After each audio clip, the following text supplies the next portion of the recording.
Здорово, есть любимая песня всех времен? Азербайджанская, брат. Азербайджанская? Да. Название?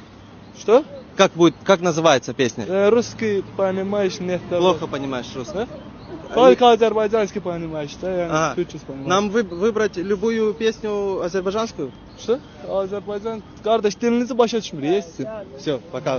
Hayatın çok çetin anları var.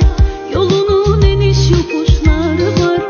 Soyulu boranları karı var. Her kışın sonda bir baharı var. Sevgidir nurlu ümit yolumuz, dikenli olsa da sağ solumuz. Hayat oyunundaki rolumuz. Kavuşan iki aşık sonumuz. Birazca sabrine canım.